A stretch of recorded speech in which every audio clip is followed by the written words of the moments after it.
আমি পদ্মজা। লেখিকা ইলমা বেহরোজ। দ্বিতীয় পর্ব। আন্ডারস্কোর। বাড়িটা মল্ল বাড়ি নামে পরিচিত। পদ্মজার দাদার নাম ছিল মিয়াফর মল্ল। তিনি গ্রামের একজন সম্মানিত লোক ছিলেন। 6 কাঠা জমির উপর টিনের বিশাল বড় বাড়ি বানিয়েছিলেন 4 ছেলের জন্য। 2 ছেলে 16 বছর আগে 1971 সালের যুদ্ধে নিহত হয়েছে। দুজনই টগবগে যুবক ছিল। আর একজন 8 বছর বয়সে কলেরা রোগে গত হলো। বাকি রইল মোর্শেদ মল্ল। বর্তমানে এই বাড়ি মোর্শেদের অধীনে, যদিও তিনি থাকেন না সব সময়। পুরো বাড়ির চারপাশ জুড়ে গাছগাছালি, বাড়ির পিছনে নদী। রাত 9টা বাজলেই পরিবেশ নিশুতি রাতের রূপ ধারণ করে। রাতের এই নির্জন প্রান্তর ঝিঝি পোকার ডাকে ছেয়ে গেছে। ঝিঝি পোকার সাথে পদ্মজার ভাঙ্গা কান্না মিলেমিশে ভৌতিক পরিবেশ সৃষ্টি করেছে। মনে হচ্ছে কোনো আত্মা তার ইহজীবনের না পাওয়া কোনো বস্তুর শোকে এমন মরা সুর ধরেছে। হেমলতা পদ্মজাকে টেনে পাশে বসান। পদ্মজা ডান হাতের উল্টো পাশ দিয়ে চোখের জল মুছে হেমলতাকে বলল, মামা সৌদিতে যাওয়ার আগের দিন আমাদের সবার দাওয়াত ছিল না নানা বাড়ি। খালামুনি, ভাই বোনেরা এসেছিল। সেদিন ঢাকা থেকে যাত্রার লোক আসছিল স্কুলে, মনে আছে আম্মা? আছে। উঠোনে ধপ করে একটা আওয়াজ হয়। হেমলতা, পদ্মজা কেঁপে উঠল। পূর্ণা, প্রেমা দরজায় কান পেতে রেখেছিল মা বোনের কথা শুনতে। হুট করে কিছু পড়ে যাওয়ার আওয়াজ হওয়াতে দুজন ভয় পেয়ে যায়। দরজা ঠেলে হুড়মুড়িয়ে রুমে ঢুকে পড়ে। হেমলতা বড় মেয়ের সাথে গোপন বৈঠক ভেঙে দ্রুত পায়ে বারান্দায় এসে দাঁড়ান। উঠানে বিদ্যুৎ নেই। হারিকেন জ্বালান। পিছনে 3 মেয়ে এসে দাঁড়িয়েছে। একজন মায়ের 3 মেয়ে নিয়ে একা এত বড় বাড়িতে বাস করাও যুদ্ধ বটে। হেমলতা গলা উঁচিয়ে প্রশ্ন করলেন, কে? কে ওখানে? আমি। চির পরিচিত এই কণ্ঠ চিনতে হেমলতার বিড়ম্বনা হলো না। তিনি ব্যস্ত পায়ে উঠোনে নেমে আসেন। গেইটের পাশে মোর্শেদ মল্ল পড়ে রয়েছেন।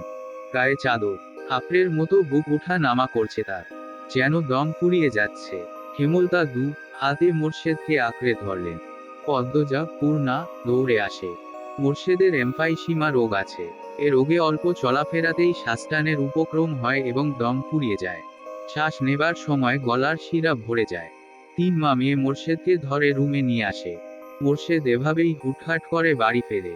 কখনো কাকডাকা ভোরে, কখনো নিশুতি রাতে বা কখনো কাঠফাটা রোদে। আন্ডারস্কোর। মোর্শেদ মরলেই এমফাইসিমা রোগটা ধরা পড়ে 7 বছর আগে।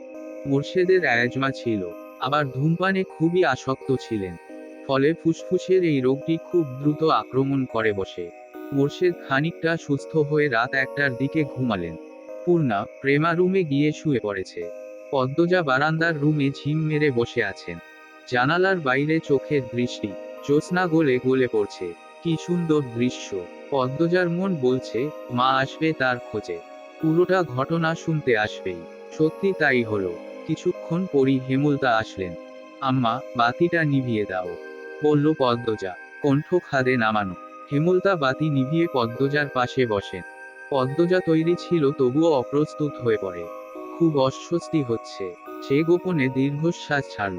পদ্মজা তখন 4র্থ শ্রেণীর ছাত্রী। বয়স 10 ছিল। খুব কম বয়সেই তাকে স্কুলে পাঠানো শুরু করেন হেমলতা। সেদিন নানা বাড়িতে সবার দাওয়াত পড়ে। হানিফ চলে যাবে সৌদিতে, তাই এত আয়োজন। পরিবারের মিলন আসর বসে। স্কুল মাঠেও সেদিন নাচ গান অনুষ্ঠিত হয়। বাড়ির সবাই সেখানেই চলে যায়। বাড়িতে থাকে শুধু পদ্মজা, পদ্মজার বৃদ্ধ নানা, আর হানিফ।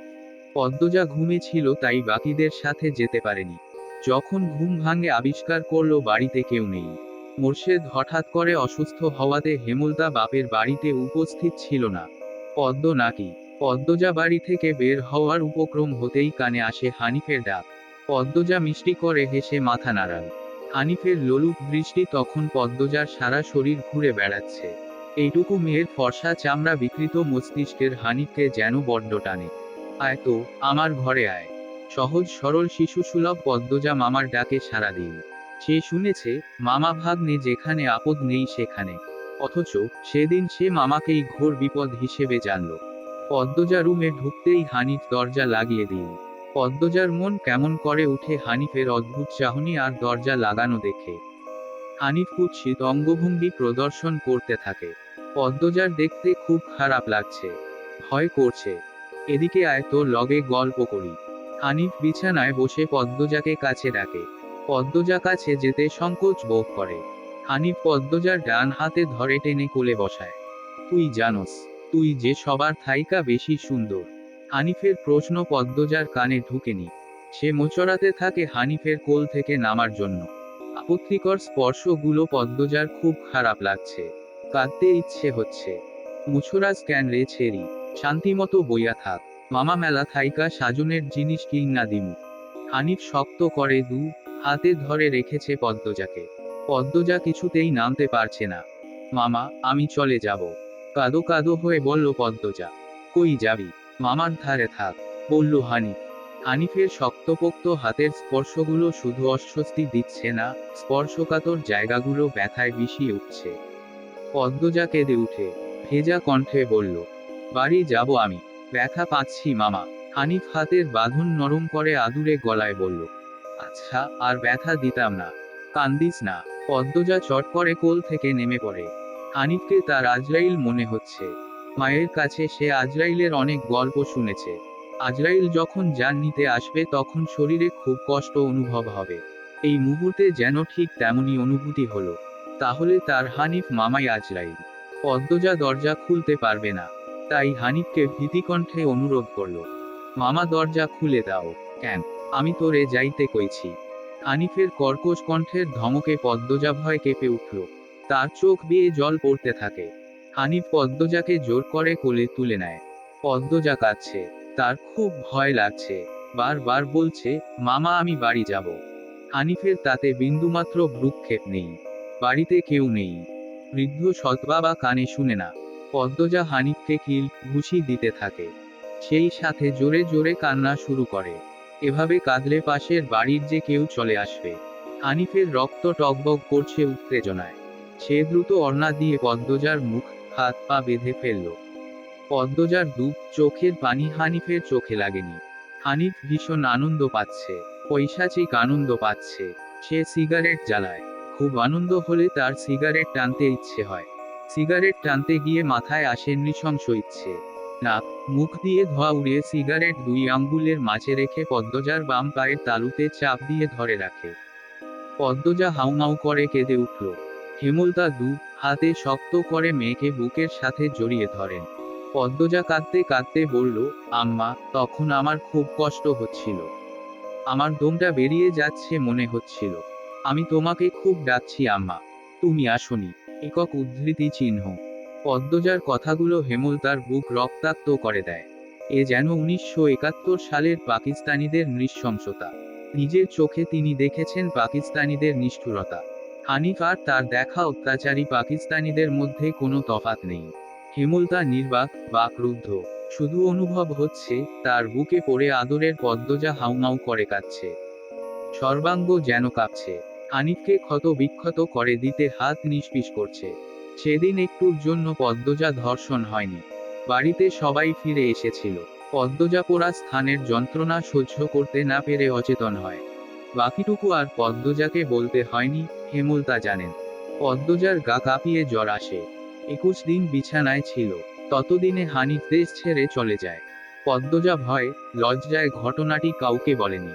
পায়ের পোড়া দাগ দেখে যখন হেমলতা প্রশ্ন করেছিল, পা এমনভাবে পুড়ল কি করে, পদ্মজা সহজভাবে জবাব দিয়েছিল, চুলার কাছে গিয়েছিলাম। চুলার লাকড়ির আগায় পা লাগছিল। কথাটা পদ্মজা সাজিয়েই রেখেছিল। সাথে অনেক যুক্তি। তাই মিথ্যে বলতে একটুও কাঁপেনি। পুরো ঘটনাটা পদ্মজার বুকে তাজা হয়ে আছে। এই 6 বছরে লুকিয়ে কতবার কেঁদেছে সে। সব সময় চুপ করে কোথাও বসে থেকেছে। হেমলতা মেয়ের নিশ্চুপতা দেখে মাথা ঘামাননি। কারণ পদ্মজা ছোট থেকেই চুপচাপ ছিল। কিন্তু আজ হেমলতার খুব আফসোস হচ্ছে। নিজেকে অপরাধী মনে হচ্ছে। তিনি ভেবেছিলেন, তার 3টা মেয়েই তার কাছে খোলা বইয়ের মতো। চাইলেই পড়া যায়। বিশেষ করে পদ্মজাকে বাড়ির পিছনের নদীর বুক দিয়ে তরতর করে বয়ে যাওয়া স্বচ্ছ টলটলে পানির মতো মনে হতো। যার জীবনে অস্বচ্ছ বলতে কিছু নেই। সবই সাদামাটা, সহজ সরল। অথচ পদ্মজার জীবনেই কত বড় দাগ জ্বলজ্বল করে জ্বলছে। কত বড় ঘটনা লুকিয়েছিল। মেয়েরা কথা লুকিয়ে রাখার সীমাহীন ক্ষমতা নিয়ে জন্মায়। কথাটি নিজের মেয়েদের ক্ষেত্রে মাথায় আসেনি। পদ্মজা শান্ত হলে হেমলতা বললেন, পাটা দেখি। পদ্মজা পা বিছানায় তুলল। হেমলতা পদ্মজার পা কোলে নিয়ে পোড়া দাগটা দেখেন মনোযোগ দিয়ে। রক্ত টগবগ করে ওঠে। রন্ধ্রে রন্ধ্রে হিংস্রতা যেন লুটোপুটি খাচ্ছে। এই পোড়া দাগ হানিফের রক্ত দিয়ে মুছব। কথাটি কত সহজ করে বলেছেন হেমলতা। তবুও পদ্মজা কেঁপে উঠল। কি যেন ছিল কথাটিতে। শরীরের পশম দাঁড়িয়ে পড়ে। হেমলতা বারান্দার রুম ছেড়ে বড় ঘরে ঢুকেন। মিনিট কয়েক পর রামদা ছুরি হাতে নিয়ে উঠোনে যান। উঠোনের এক পাশে শক্ত পাথর আছে। ছুরিটা পাথরে ঘষতে থাকলেন সাবধানে। ঘষতে ঘষতে পাথর গরম হয়ে আগুনের স্ফুলিঙ্গ দেখা দেয়। মানে ধার হয়ে গেছে। পদ্মজা বারান্দা থেকে দেখছে। অজানা আশঙ্কায় তার বুক কাঁপছে। হেমলতা বারান্দা পেরিয়ে রুমে ঢুকতে যাবে তখন পদ্মজা উৎকণ্ঠিত গলায় ডাকল, আম্মা। আন্নার চাচার এক মেয়ে নিখোঁজ শুনেছিস তো বড়দের মুখে? সেই মেয়ের ধর্ষক হানিফ। ধর্ষণের পর পুঁতে ফেলেছে। অলন্দপুরের এই একটা মানুষই এতটা নৃশংস। আমি তখন ঢাকা পড়তাম। বাড়ি এসে জানতে পারি ঘটনা। আম্মার অনুরোধ আর কান্নায় আমি সেদিন মুখ খুলিনি। এত বড় পাপ চেপে যাই। সেই শাস্তি আমি ধীরে ধীরে পাচ্ছিলাম। আজ পুরোপুরি পেয়ে গেলাম। আমার পাপের শাস্তি শেষ হয়েছে। হেমলতা কথা শেষ করে জায়গা ত্যাগ করলেন। কি ধারালো প্রতিটি বাক্য। হেমলতার মুখ দিয়ে যেন আগুনের স্ফুলিঙ্গ বের হচ্ছে। পদ্মজার মস্তিষ্ক শূন্য হয়ে পড়ে।